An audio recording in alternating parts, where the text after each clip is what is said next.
নমস্কার বন্ধুরা, জেলা কোঅর্ডিনেটর পদে সরাসরি ইন্টারভিউয়ের মাধ্যমে কর্মী নিয়োগের একটি অফিসিয়াল বিজ্ঞপ্তি প্রকাশিত হয়েছে।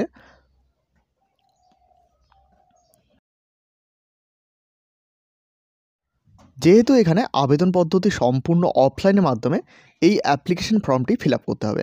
তো এখানে প্রথমে দেখতে পাচ্ছ পাসপোর্ট সাইজের একটি রিসেন্ট ফটোকপি চাওয়া হয়েছে। এরপর দেখো এখানে নেম চাওয়া হয়েছে ইন ব্লক লেটার, অবশ্যই এখানে ক্যাপিটাল লেটারে নেম লিখে দেবে। এরপর ফাদার নেম, হাজব্যান্ড নেম। এরপর দেখো পার্মানেন্ট অ্যাড্রেস চাওয়া হয়েছে, ভোটার আইডি কার্ড, আধার কার্ড। অবশ্যই যে অ্যাড্রেসটি দেবে সেখানে ভোটার কার্ড কিংবা আধার কার্ডে সেই অ্যাড্রেসটি উল্লেখ থাকতে হবে। এরপর দেখো এখানে টেলিফোন নাম্বার চাওয়া হয়েছে, তো এখানে অবশ্যই সকলে মোবাইল নাম্বার দিয়ে দেবে। এরপর দেখো ইমেল আইডি চাওয়া হয়েছে। এরপর ডেট অফ বার্থ এবং বয়সটি কাউন্ট করা হবে 1 জানুয়ারি 2025 অনুযায়ী। এরপর দেখো এডুকেশন কোয়ালিফিকেশান, এক্সামিনেশন পাস অর্থাৎ কোন কোন এক্সাম পাস করেছো, ইয়ার অফ পাসিং এবং কত সালে পাস করেছো, name of the board, council, university এবং কোন বোর্ড কিংবা কাউন্সিল কিংবা ইউনিভার্সিটি থেকে সেটা কিন্তু এখানে লিখতে হবে।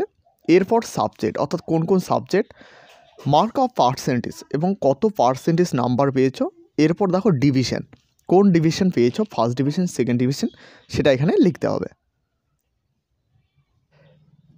এই পদে আবেদনের জন্য যেসব ডকুমেন্ট চাওয়া হয়েছে, জন্ম তারিখের প্রমাণ, আধার কার্ড, শিক্ষাগত যোগ্যতার প্রমাণ, অভিজ্ঞতার সংস্থাপত্র বা অভিজ্ঞতা এক্সপিরিয়েন্স সার্টিফিকেট, পাসপোর্ট সাইজের ফটোকপি, এসব কিন্তু এখানে চাওয়া হয়েছে।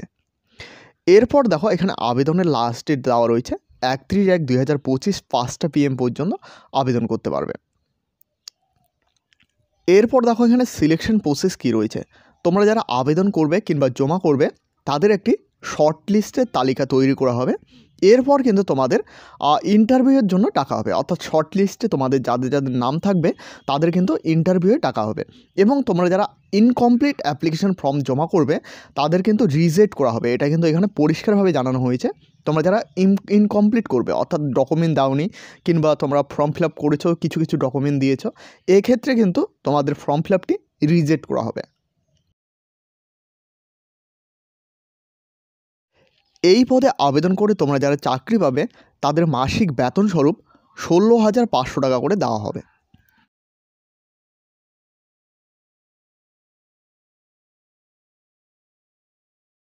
এরপর দেখো এখানে এলিজিবিলিটি কী চাওয়া হয়েছে বা যোগ্যতা কী চাওয়া হয়েছে। এখানে দেখতে পাচ্ছ এজ লিমিট দেওয়া রয়েছে মিনিমাম 32 ইয়ার থেকে ম্যাক্সিমাম 64 ইয়ার ক্যান্ডিডেটরাই এখানে আবেদন করতে পারবে। বয়সটি কাউন্ট করা হবে 1 জানুয়ারি 2025 অনুযায়ী। এরপর দেখো এখানে এডুকেশন কোয়ালিফিকেশান অর্থাৎ এখানে শিক্ষাগত যোগ্যতা মিনিমাম হায়ার সেকেন্ডারি পাস অর্থাৎ উচ্চ মাধ্যমিক পাস যোগ্যতায় এখানে নিয়োগ করা হচ্ছে। এরপর দেখো must be permanent resident of the district, অবশ্যই সেই জেলার স্থানীয় বাসিন্দার হতে হবে। এরপর দেখো at last 5 year experience in working environment, social, education, government sector, অবশ্যই এই সবের মধ্যে 5 বছরের কাজের অভিজ্ঞতা থাকতে হবে। এরপর দেখো যোগাযোগের অভিজ্ঞতা থাকতে হবে। এরপর দেখো তোমাদের কম্পিউটারের অভিজ্ঞতা থাকতে হবে। ফর্ম ফিল আপ করার পর সমস্ত ডকুমেন্ট অ্যাটাচ করার পর venue of submission of application অর্থাৎ আবেদনের স্থান এখানে ডিস্ট্রিক্ট ম্যাজিস্ট্রেট অফিস কালিম্পং, অর্থাৎ কালিম্পং ডিস্ট্রিক্ট ম্যাজিস্ট্রেট অফিসে গিয়ে জমা করতে হবে। তো এই হলো আজকের গুরুত্বপূর্ণ আপডেটটি ভালো লাগলে অবশ্যই একটি লাইক করবে। এই চ্যানেলে প্রথমবার হয়ে থাকলে অবশ্যই চ্যানেলটিকে সাবস্ক্রাইব করে সাথে বেল আইকন প্রেস করতে ভুলবে না। এবং এই নোটিশটি আমি হোয়াটসঅ্যাপ গ্রুপ এবং টেলিগ্রাম চ্যানেলে দিয়ে রাখবো। তোমরা যারা এখনও পর্যন্ত হোয়াটসঅ্যাপ গ্রুপ এবং টেলিগ্রাম চ্যানেলে জয়েন না হয়ে থাকলে অবশ্যই সকলে জয়েন হয়ে নেবে, কারণ সেখানে সমস্ত আপডেট সর্বপ্রথমে দেওয়া হয়ে থাকে। ভিডিওটি শেষ পর্যন্ত দেখার জন্য অসংখ্য ধন্যবাদ।